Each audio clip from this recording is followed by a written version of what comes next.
UFC Fight Night 170 on ESPN Plus 28 Brasilia. Kevin Lee versus Charles Oliveira took place last night, and this is my full event recap, starting with the early prelims, ending with the main event, giving my reaction and breakdown to every single fight on the card. And I'll be honest with you guys, no crowd gave this entire event a weird feeling, because I feel like if there was a crowd, they would be going crazy for some of the fights on the prelims, but because there wasn't, it lost some of that edge. Let's start with the early prelim headliner, or opener, sorry, of Veronica Macedo versus Maleki. I picked Veronica Macedo to win. I thought she was going to get the job done. I enjoyed watching her fight for different reasons than her skill. However, I enjoyed watching her fight, but Maleki, on the other hand, is an ogre and is too big for the bantamweight division, and I don't understand how she made weight. It made no sense.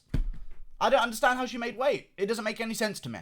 But either way, the giant man-woman, Maleki, got in there and just beat the shit out of Veronica Macedo. I feel like we were watching a fucking Gabby Garcia fight all over again. But either way, it was a vicious, vicious beating. Maleki got the job done. It was terrible to watch. Good job, Maleki. Undefeated women's bantamweight. If I was her, jump up to featherweight and just get a title shot after one win against Megan Anderson.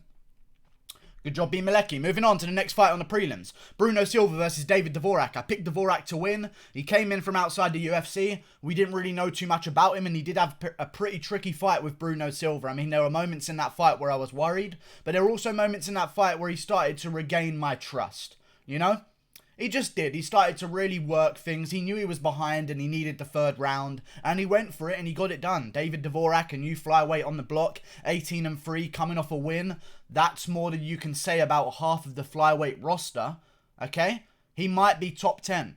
David Dvorak might be top 10 after this because he's coming off a win. And half the flyweight roster are not coming off of a win. That's just how things work. David Dvorak, in my opinion, should get an opponent of maybe Raulian Paiva next. He just fought in Brazil, beat up a Brazilian. Now Raulian Paiva's got something to say about it. Raulian Paiva coming off one win in the division, very low ranked as well. David Dvorak, Raulian Paiva, perfect matchup. It makes all the sense in the world. Moving on. Mariana Bueno Silva versus Marina Moroz. People are going to pick Bueno Silva here because she was undefeated and she had a bunch of submissions and they thought she was going to get the job done. And to be honest with you, in the first round, it looked like she was more game. But Mariana Moroz just kept the volume on her. And a lot of people were saying to me, this was such a close fight, close decision. Marina Moroz almost doubled up on strikes, okay? She got the only takedowns of the fight, which there were 2 of them. She tried 8 of them, okay? I thought Mariana Moroz got a very clear win, a very good win. She's 10-3, women's flyweight. Again, 2 more fights away from a title shot. These empty divisions, if you have somewhat of a respectable record, you're going to go far. Either way, Mayra Bueno Silva's tough as they come. It was a fun fight. If this was in America in some kind of full stadium, there would be the fans roaring non-stop because we usually don't see this out of women. Marina Moroz did a good job.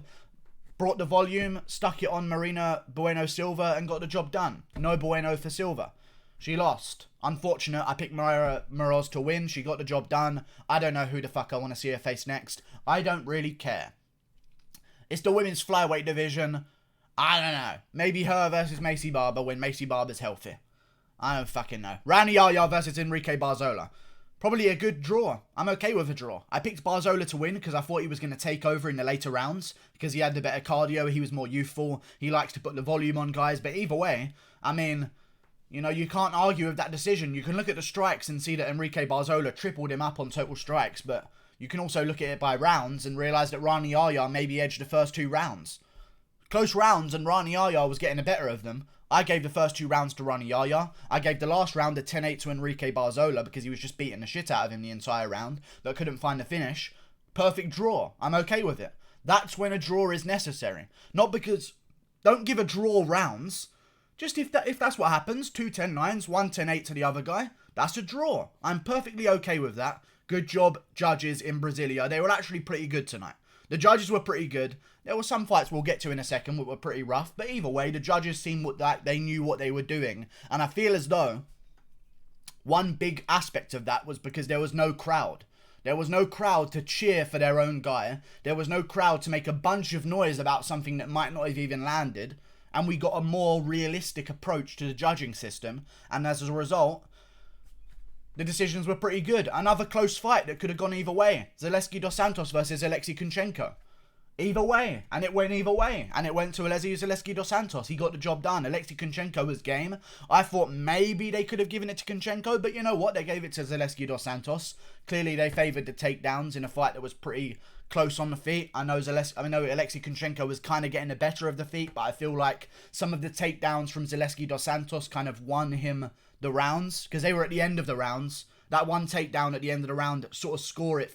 If it's back and forth on the feet, and you change the fight and get a takedown at the very end, and do have some control from it, it means something, you know, because it separates you from the round. Like, Kanchenko wins in the striking department barely, and then you take the game to a whole different department in the wrestling, and you secure that before the round's over. You can steal yourself some rounds, and I feel like the decision was just. I could have seen it going to Kanchenko. I thought he did a better job, but it went to Zaleski dos Santos. I'm okay with the split decision. I picked Zaleski dos Santos to win, so I'm even more okay with the split decision. It was a close fight. Could have gone either way. They went to Zaleski dos Santos. Cool. Kanchenko's now lost twice in a row. Don't know what to do with him, but Zaleski dos Santos is back on track. Maybe we can see him take on the winner of Randy Brown versus Vicente Luque. Sounds like an amazing fight to me. Moving on, Amanda Ribas versus Randa Marcos. I picked Ribas to win by decision. I thought that last fight should have gone to Kanchenko, by the way, but it was close. Went either way. I don't mind it. It wasn't a terrible robbery. It was just a close fight that went against my opinion. Amanda Ribas versus Randa Marcos. I picked Ribas to win by decision, and she just completely beat the shit out of Randa Marcos. And let's not forget that this is a Randa Marcos that just went to war with Claudia Gadelha and had a pretty back and forth fight. Amanda Ribas is a real fucking deal. She looks the part. I would smash multiple occasions a day. She got the job done. 9-1 in the strawweight division. This is a different division for the women's divisions. Strawweight is actually a division. So Ribas is now on a 3-fight win streak. 9-1 overall. Hopefully she keeps winning and maybe she can get ranked. I feel like a great fight to make next would be Amanda Ribas versus... What's her name? Black girl? JRE? What's her fucking name? Angela Hill. Amanda Ribas versus Angela Hill. Sounds good to me. The winner of that one can get the jump up the rankings that they want, but I feel like Ribas versus Angela Hill would be an amazing fight, and probably not even on the prelims. Let's shove it onto a main card. Let's give it the hype that it deserves. It's a good fight between two good women's fighters, and they come few and far between, so let's make the most out of them while we have them. Jussier Formiga versus Brandon Moreno. People said I was crazy picking Moreno. People said I didn't know what I was talking about. My worst prediction of the entire card. And what do you know? Moreno just schooled Formiga. He didn't school him, but that's as close to a schooling as you can get at a title elimination bout. I mean, obviously there was stuff like Usman versus Woodley, which is a lot worse, and maybe Covington versus RDA, but in retrospect, Moreno maybe won every round. Maybe you could give a round to Formiga and have it 2-1 Moreno, but either way, I mean, look at the strikes. He controlled the scrambles, first of all. If Moreno had gone out there and won like I thought he was going to, but there was never a moment where Formiga had even a chance at a takedown, I would worry about him moving forward. But because Formiga had his chances with the takedowns, and Moreno was good enough to scramble out of them, avoid getting his back taken, because listen, Formiga's the same guy that last year backpacked Sergio Pettis for the entire fight. He's a dangerous guy. He's the same guy last year who beat Deiveson Figueiredo, who now might as well be the champion without a belt. Moreno just beat him. Give Moreno a title shot against Deiveson Figueiredo. I've never understood the Benavidez rematch claims. I don't understand why they would do a Benavidez rematch. It was a one-sided fight. I know Figueiredo missed weight, but either way, I mean, it's not like Benavidez was a dominant defending champion. I don't understand where that comes from, why they're giving him a rematch. Either way, I guess they want to capitalise on the controversy. I feel as though Moreno's earned a title shot, and if he doesn't think he's earned a title shot, maybe he should take on Alejandro Pantoja in the meantime and solidify himself. But either way, even if he does take another fight, if I see Moreno on the prelims again, you win a fight as the headliner of the prelims, you get to go on the main card. That's how it should work, in my opinion. Moreno has worked his way up the prelims, fought the cans, fought in the middle of the prelims. Now he's just won as the headliner. Put this guy on the main card, because the only guy who should be back on the prelims, for some bizarre reason, is Ryan Spann. I have no idea why. He headlined the prelims versus Devin Clark, got a big KO. Now he's fighting Paul Craig as the headliner of the prelims. I don't understand. Moreno should be on the main card. Ryan Spann should be on the main card. If you keep winning, you should naturally progress through the card. I don't know why we keep giving these guys making their debut a chance on the main card, because it backfires every single time. Brock Weaver. Either way, moving to the main card. Trinaldo versus Makdessi. Well, it was close. It was close. Close fight. Could have gone either way. I rewatched it. I know Trinaldo landed the bigger shots, but I still take into consideration that Makdessi outlanded him every single round. You know? They gave it to Trinaldo. Unanimous. It was shocking. It was shocking to me, but either way, maybe I saw things differently. I watched it again. Trinaldo definitely landed the bigger shots, but I feel like outscoring someone every single round in a kickboxing contest with more strikes kind of means something. We just watched Volkanovski-Holloway. And people want to say, you just want to talk about the leg kicks. They don't mean anything. They won Volkanovski a title against Holloway, where he was the underdog and not expected to win, and everyone was rooting for Holloway, including the judges. Why do we change our rules now for Makdessi? I have no idea. I feel like people acted out of anger because Makdessi took a bit of a boring approach. Either way, fight could have gone either way. I was a little bit angry in the moment, and I actually said robbery, which I don't agree with. But either way, Makdessi, he just didn't get the decision. Good job, Trinaldo. It was a close fight. In my opinion, could have gone either way. They went with Trinaldo. The old man still doing the damn thing. Good job. Maybe we can see Trinaldo. I don't care who Trinaldo faces next. Moving on. Maybe Trinaldo versus Lando Venata. Maybe Trinaldo versus Luis Pena. Maybe Trinaldo versus fucking Brad Riddell. We've got a ton of guys at lightweight. Amazing fighters on win streaks. Let's start matching these guys up with each other to start getting some movement in the division. Johnny Walker versus Nikita Krylov.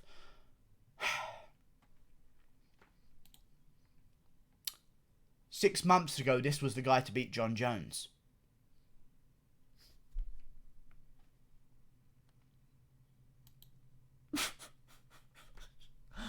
It's just a bit lackluster. Just a bit lackluster. Don't know how my voice cracked that highly, but either way, just a little bit disappointing, in my opinion. I picked him to win by decision, and to be fair, I was closer by saying win by decision, because if he would have secured that full mount... Let's talk about that fucking full mount for a second. Johnny Walker had full mount against Krylov, and within half a second, he was on bottom in half guard. I blinked, and he was in half guard on bottom. I have no idea what happened. He looked like he had the fight over. Krylov was gassed. He was gassed, but he was on top in full mount. He had his feet together, looking to pound big smashing shots. And then Krylov just rolled over a little bit, and then Walker's on bottom in half guard. It was just a little bit of an embarrassing performance, I'll be honest with you. He gassed out after 2 minutes. Definitely not the guy to beat John Jones, in my opinion. But who knows? Maybe this is good for Johnny Walker. Now he can fight guys on his own level. Maybe he can develop more. He didn't get KO'd. He didn't take much concussive damage. I know he got rocked at one point in the fight, but he seemed okay. He started throwing back as well. And then Krylov just shot for a takedown. But either way, Johnny Walker versus fucking... I don't know anymore. Mikhail Alexiejczuk. If he can't win that one, he's got to go. I'm sorry. Johnny Walker versus Mikhail Alexiejczuk sounds grand to me. Let's see if he can bounce back, because it's just tough. Good job, Nikita Krylov, though. You won a fight, you grinded him out, and Nikita Krylov got the jump. And to be honest with you, I feel like this is even better for the light heavyweight division, because now we can maybe make Ozdemir versus Krylov, and that's an actually okay fight. Or, sorry, not Ozdemir versus Krylov. Ozdemir's earned something a bit more, I believe, even though I thought he got a robbery win against Rakic. Maybe we can do Krylov versus Jimmy Crute in Australia in June. Sounds good to me. That way, Crute gets his chance at a ranked opponent. He doesn't have to fight Misha Serkinov, who's the only other guy who doesn't have an opponent right now. And Jimmy Crute can get a good opponent. Nikita Krylov, Jimmy Crute in Australia in June 6th. On the June 6th. On June the 6th. On June the 6th. Krylov versus Jimmy Crute on the main card of a pay-per-view. And to be honest with you, I know Krylov probably wouldn't like that opportunity. Why would I take on a guy who's behind me in the rankings? That makes no sense. However, when he's offered the chance to fight on the main card of a pay-per-view, I'm sure he'll start second-guessing whether he wants to take that fight, because that's a very big spotlight to have on a big pay-per-view in Australia. Jimmy Crute versus Krylov makes all the sense in the world. Let's do that one next. Krylov's now on a 1-fight win streak. You need to be on a 2-fight win streak at least to get a jump up. I feel like Krylov versus Krut makes sense to me. Then after that one, we'll decide who gets to jump up the rankings or who gets to fight with Misha Serkinov, because Krut's already given us his battle plans. He wants Misha Serkinov after one more win. Makes a lot of sense to me. Renato Moicano versus Damir Hadjovic. Just humiliation. Moicano's back. I thought he was going to win. I actually picked him to win by decision because I thought he was going to be a little bit timid and just leg kick Hadjovic for the entire fight. But Hadjovic is a guy who has some decent wins. And he's only lost to some of the best in the division as well. You look at his resume. He doesn't have decent wins, but in terms of his losses, to beat him, you join a very specific group of people. You know, he's beat a bunch of guys, but he lost to, where's all of his losses? He had a bunch of losses, and now they've all gone missing. I don't know why. Never mind. He's an absolute can crusher, and Moicano just crushed a can crusher. Good job, Renato Moicano. He gets to jump on Hadjovic, completely obliterates him in the first round, and gives us an in English post-fight speech, which was good. He called out a bunch of guys. I can't remember who he actually... I think he called out Paul Felder at lightweight, which I don't think Felder's going to take. But hey, you made a call out. You made headlines. You got a nice, easy, quick finish. Maybe Renato Moicano's back. And to be honest with you, I think he could be a dark horse of the division, because in the first fight in your new weight class, that's when I worry the most. When I see a guy's making his debut at lightweight, I think, is he going to be adjusted? But now that he's got through the debut, the rest is going to be a bit easier for him because he's more acclimated. I'm looking forward to where Renato Moicano goes from here. I wouldn't even mind seeing a Moicano versus Charles Oliveira. However, I think Charles Oliveira probably could have won. No, Oliveira's probably going to win that fight. And also, I think Oliveira maybe deserves a Diego Ferreira if Ferreira gets past Dober. Oliveira ain't fighting no unranked opponents anymore. He just beat Kevin Lee. He deserves a ranked opponent. He's probably going to get a ranked opponent. We'll see what happens with Charles Oliveira. But either way, Moicano got a good win. I feel like he should maybe take on another contender at lightweight. Again, Brad Riddell, Francisco Trinaldo, bunch of guys. Luis Pena, Lando Venata. We got guys coming out our fucking ass. Like, it's just... There's so many guys on streaks at lightweight. Let's start matching them up with each other. That's how I feel. Moving on. Maybe Dariush versus Moicano. Who knows? Anything could happen. Maybe Dariush versus Charles Oliveira. Who knows? Anything could happen. Damian Maia versus Gilbert Burns. Great fight. While it lasted. Gilbert Burns just KO'd him in the first round. I made a full fight reaction to this immediately after the event was over. If you want to go check it out on my channel, it's probably going to be on the recommended after this on my latest video at the end if you wait till then. But Usman couldn't do that. Neither could Colby. Neither did Woodley. Neither did Masvidal. How good is Gilbert Burns? It worries me. Is Maia maybe over the hill? Perhaps. But I don't think you can say that after seeing him get KO'd in the first round. That, to me, is not a definition of over the hill. If Maia got completely swarmed, couldn't take Gilbert Burns down, and then just gave up on the ground in the late second or third round like I predicted he would, I'd maybe say that he was past his prime. But you can't say that because he just got chinned in the first round. Now, Kevin Lee versus Charles Oliveira. Oh yeah, for Gilbert Burns, I want to see him take on Jeff Neal next. Put it on the main card of the McGregor-Gaethje card, which apparently seems to be the next thing that's going to happen. Seems like it's set in stone. That's definitely going to happen next. Gilbert Burns, Jeff Neal on the main card of the McGregor card, because we know how they like to not stack that one very majorly with title eliminations, because they have a non-title fight as the main event, therefore they can't outshine their main event with title fights on the card before it. So Burns versus Jeff Neal. Sounds great to me. This is Burns' first win against a ranked opponent. Let's see him get one over Jeff Neal, who's yet to get a win over a ranked opponent. Or we can come back to Brazil at some point in the summer and do Gilbert Burns versus Santiago Ponzinibbio as the main event. Sounds good to me. Another great fight night. Kevin Lee. And for Damian Maia, just, I don't know, take on the winner of Randy Brown, Luque, pass on the torch to Luque if he wins. I don't know what Maia's doing. We'll see what happens. He might even retire after this one. You never know. Maybe he looks for a Lawler, a Dos Anjos. We'll see. Kevin Lee versus Charles Oliveira. Oh my God, this is what you do. Gilbert Burns, Santiago Ponzinibbio, main event of the fight night in Brazil. Co-main event, Damian Maia versus Rafael Dos Anjos. I know it doesn't sound like those should be the orders of main event and co-main event, but what you do is you make a retirement bout for Maia and RDA, and then you get them to give their spotlight to Gilbert Burns and Ponzinibbio or Jeff Neal as the main event. And that's how you build yourself a new star in Burns or Jeff Neal. Whoever wins that fight, maybe Ponzinibbio. We'll see what happens. Kevin Lee versus Charles Oliveira. Rewatched it. I thought it was good. I thought it was a good fight. Kevin Lee kind of got fucked in the third round. Stuck his head into a guillotine. Oliveira said, thank you very much. I'll whip that one up. Here's the guillotine. Before you dislike the video, upon rewatching the contest, I realised that Kevin Lee did not do the most in terms of top control. And at first I said that Kevin Lee 100% won the first 2 rounds. Maybe a little bit of an overstatement. Both rounds could go either way, depending on opinion judging, in my opinion. Okay? And that's my opinion on opinion judging. Those first 2 rounds could go either way. I get how you could score one of them to Oliveira. I could even maybe see an argument for 2 of them for Oliveira. But what I don't want to hear as the narrative is that Kevin Lee got destroyed by Charles Oliveira, because that simply wasn't the case. Kevin Lee was defending submissions very well, and I feel like there's a lot of people came at me for trying to give some credit to Kevin Lee here. I'm sorry, I thought he did quite good in those first 2 rounds. You're on the ground with a guy in Charles Oliveira, and he is not submitting you for 2 rounds. That's a big deal for me. You know, Kevin Lee had many moments where it looked like the submission was going to come from Oliveira, and he just managed to find his way out of it. I respect Kevin Lee. I don't think he should hold his head in shame. He did a good job. People want to say that he got destroyed, and they hate the fact that I give him some kind of credit for making a good show of himself in those first 2 rounds. He avoided every submission. He was doing good. And then one submission he didn't avoid. He was doing good on the feet in the third. Decided to shoot for a takedown. Ended up in a guillotine. And I've watched it back again, the finish.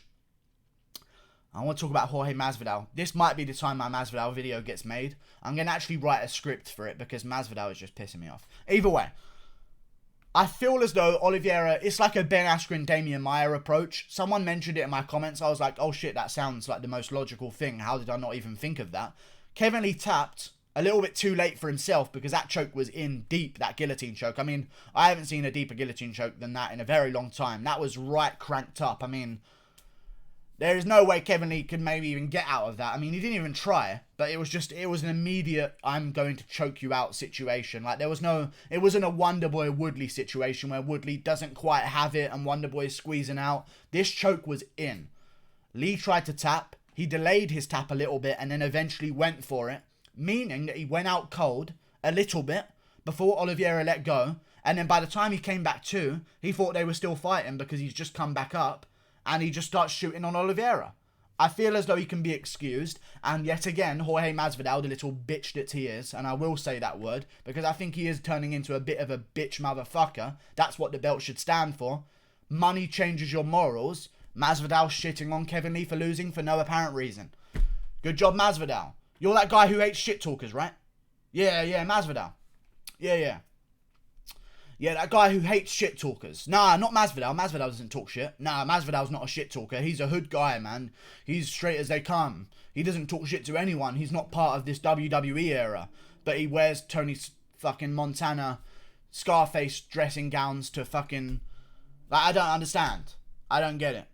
He wears his fucking Tony Montana suits to press conferences. He gets the crowd to chant, fuck you, Colby, fuck you, Colby. What about that is you not turning against everything you once hated, Jorge Masvidal? I'm starting to turn on you as well, and I've been turning on you for a while, and the final straw was you shitting on a guy again in a lower weight class than you're in, just like you're doing to McGregor, picking on smaller guys, talking shit after they've lost a fight that could have guaranteed their future.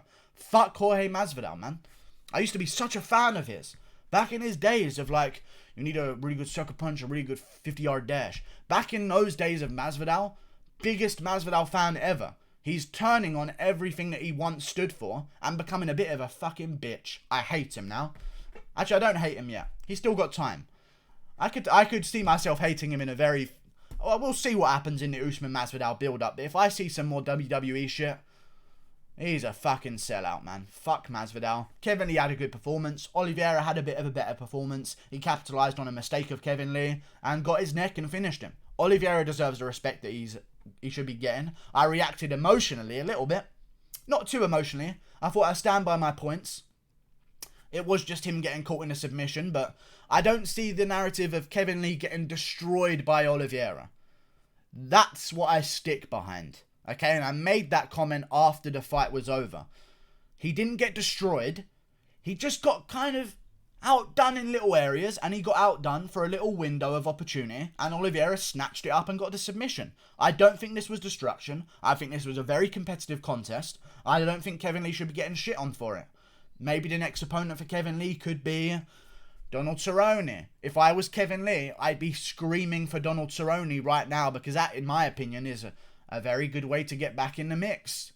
Charles Oliveira should be looking for the winner of Diego Ferreira versus Drew Dober, especially if it's Diego Ferreira, because, I don't know, the rankings haven't changed yet, but I feel like Ferreira's going to be moving up if he beats Dober, and especially because Kevin Lee's now going to be moving down after losing to Charles Oliveira, so that means you'll have maybe a number 9 Charles Oliveira versus a number 10 or 11 Diego Ferreira.